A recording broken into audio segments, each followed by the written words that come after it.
اعوذ باللہ السمیع العلیم من الشیطان الرجیم من ہمزہ ونفخہ ونفثہ بسم اللہ الرحمن الرحیم۔ السلام علیکم ورحمۃ اللہ وبرکاتہ۔ اللہم صلی وسلم علی نبینا محمد۔ اللہ تعالیٰ نے سورۃ حشر کی آیت نمبر 10 میں فرمایا، اور وہ جو ان کے بعد آئے وہ کہتے ہیں ربنا اغفر لنا ولی الذین سبقونا بالایمان، اے ہمارے پروردگار ہمیں اور ہمارے بھائیوں کو بخش دے جو ہم سے پہلے ایمان لائے۔ بعد میں آنے والوں سے مراد تابعین اور قیامت تک بعد میں آنے والے وہ تمام مومن ہیں، اور ان سے پہلے ایمان میں سبقت کرنے والے صحابہ اکرام رضی اللہ تعالیٰ عنہ اور وہ تمام مومن ہیں جو پہلے گزر چکے ہیں۔ اس آیت سے پتہ چلتا ہے کہ میت کے حق میں دعا کرنی جائز ہے۔ اسی طرح احادیث میں بھی میت کی طرف سے صدقہ کرنے کا بیان ہے۔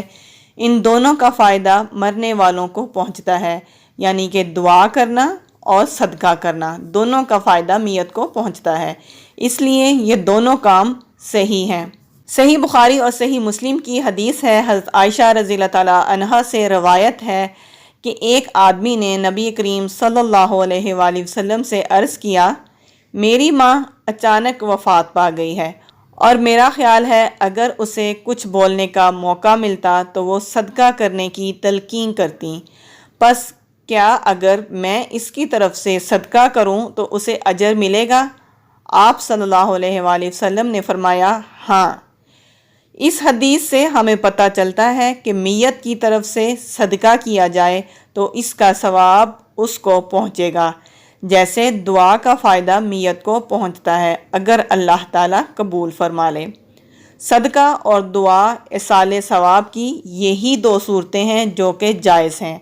ان کے علاوہ جو رسومات کل، ساتواں، دسواں اور چہلم اور برسی وغیرہ ہیں، یہ تمام کی تمام رسومات جو ہیں یہ بدعات ہیں، جو دراصل ہندوانہ رسمیں ہیں اور مسلمانوں میں یہ رسمیں رواج پا گئی ہیں۔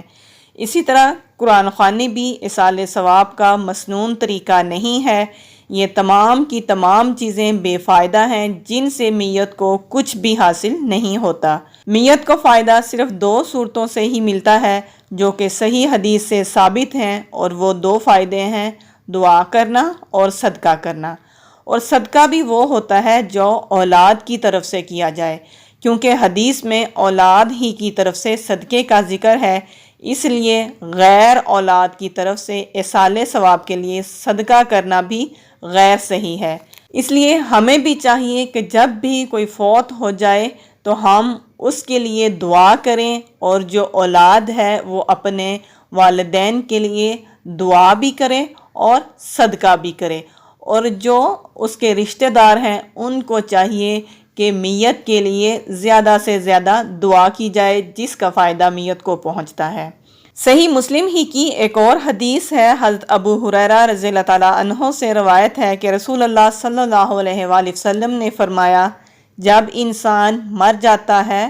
تو اس کے عمل کا سلسلہ ختم ہو جاتا ہے، سوائے تین چیزوں کے کہ ان کا فیض اسے پہنچتا رہتا ہے۔ نمبر 1، صدقہ جاریہ، یا وہ علم جس سے فائدہ اٹھایا جا رہا ہو، یا نیک اولاد جو اس کے لیے دعا کرے۔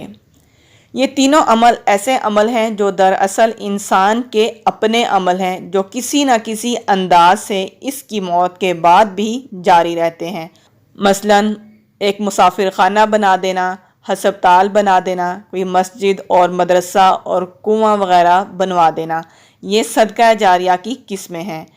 یہ وقف کی طرح انسان کا اپنا ہی عمل ہے جو اس کے جانے کے بعد بھی صدقہ جاریہ بنتا رہتا ہے، اور اس کا ثواب بھی میت کو پہنچتا رہتا ہے۔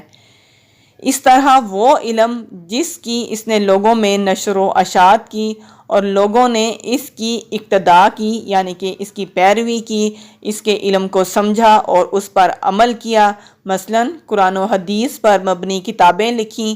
تبلیغ و دعوت کا کام کیا،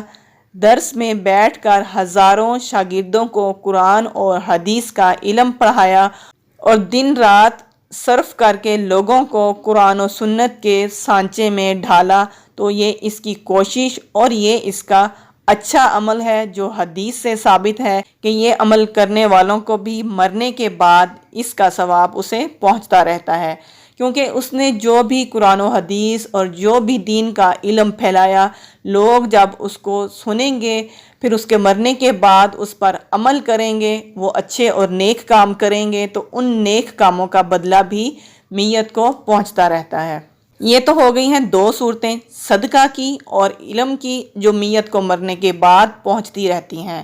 اور نمبر 3 جو ہے جس کا ثواب میت کو پہنچتا ہے وہ ہے نیک اولاد۔ اولاد کو بھی نبی صلی اللہ علیہ وآلہ وسلم نے خود انسان کی اپنی کمائی قرار دیا ہے، جس طرح صدقہ جاریہ اور علم انسان خود کما کے دنیا سے چلا جاتا ہے، اسی طرح اپنی اولاد بھی انسان کی اپنی ہی کمائی ہے۔ اس حدیث میں صالح اولاد کی دعاؤں کا صلہ ملنے کے بارے میں کہا گیا ہے، جو اور بھی بہت ساری صحیح احادیث سے یہ بات ثابت ہے کہ انسان کے مرنے کے بعد جس چیز کا اس کو ثواب ملتا ہے ان میں سے ایک اس کی نیک اولاد ہے جو اس کے لیے دعا کرتی ہے، اور اس اعتبار سے مردوں کے لیے ایصال ثواب کا مسئلہ بالکل واضح ہو جاتا ہے کہ صدقہ یا خود میت کی طرف سے صدقہ جاریہ، علم نافع اور دعا صرف یہ ایصال ثواب کے مسنون طریقے ہیں جو سنت اور احادیث سے ثابت ہیں۔ ان کے علاوہ کسی اور طریقے سے مردوں کو فائدہ نہیں پہنچتا۔ یہ 3 ایسے اعمال ہیں جو انسان کے دنیا سے چلے جانے کے بعد بھی اس کے لیے ثواب کا اور درجات کی بلندی کا باعث بنتے ہیں۔ اس کے علاوہ جتنی بھی رسومات ہیں وہ تمام کی تمام بدعات ہیں جس کا میت کو کوئی بھی فائدہ نہیں پہنچتا۔ تاہم میت کے ذمے اگر حج کرنا یا نذر کے روزے رکھنا ہوں تو حدیث میں ورثہ کو یہ کام دیا گیا ہے کہ وہ میت کی طرف سے ادا کریں، کیونکہ ان کی حیثیت قرض کی ہے۔ جس طرح میت کے ذمے قرض ہو تو اس کا ادا کرنا ضروری ہوتا ہے، اسی طرح حج اس پر فرض ہو چکا ہو اور وہ ادا نہ کر سکے یا اس کی نظر مانی ہو، اس طرح یہ کام کرنا بھی ضروری ہے۔ یعنی کہ اگر میت نے اپنی زندگی میں کوئی نظر مانی تھی لیکن وہ پوری نہ کر سکا تو اس کے ورثہ کو چاہیے کہ وہ اس کی نظر کو پورا کریں۔ اسی طرح اگر اس پر حج فرض تھا اور وہ حج نہیں کر سکا تو یہ بھی ایک قرض ہوتا ہے، تو یہ بھی میت کے ورثہ کو چاہیے کہ اس کے دنیا سے چلے جانے کے بعد اس کا یہ قرض بھی ادا کریں، یعنی کہ میت کی طرف سے حج کریں۔ اسی طرح یا اس نے نظر کے کوئی روزے مانے ہوں کہ میں نے روزے رکھنے ہیں تو ان کی ادائیگی بھی میت کے ورثہ کے لیے انتہائی ضروری ہے کہ اس کے دنیا سے چلے جانے کے بعد میت کی طرف سے روزے رکھے جائیں۔ حج اور روزہ اور نذر اور قرض یہ ایسی چیزیں ہیں جو میت کے جانے کے بعد بھی میت کی طرف سے ادا کی جائیں اگر میت کے ذمہ یہ کام تھے تو۔ ان احادیث سے ہمیں یہ پتہ چلا کہ میت کو جو 3 چیزوں کا فائدہ پہنچتا ہے وہ کیا ہیں، اور ہم نے صرف یہی کام کرنے ہیں۔ ہم نے کوئی بھی ایسا کام نہیں کرنا جو بدعت ہے، جس کا فائدہ میت کو بالکل بھی نہیں پہنچتا، جو ہندوانہ رسمیں ہیں، ان رسموں سے ہم نے اپنے آپ کو بچا کر رکھنا ہے۔ اللہ تعالیٰ سے دعا کرتے ہیں کہ اللہ تعالیٰ ہمیں نبی صلی اللہ علیہ وآلہ وسلم کے بتائے ہوئے صحیح طریقوں پر چلنے کی اور ان پر عمل کرنے کی توفیق عطا فرمائے، اور تمام قسم کی بدعات سے اللہ تعالی ہمیں بچا کر رکھے، آمین۔ ویڈیو کو شیئر کیجیے گا، اگر آپ نے ابھی تک سبسکرائب نہیں کیا تو سبسکرائب بھی کیجیے گا۔ جزاک اللہ خیرا کثیرا وبارک اللہ فیکم۔ السلام علیکم ورحمۃ اللہ وبرکاتہ۔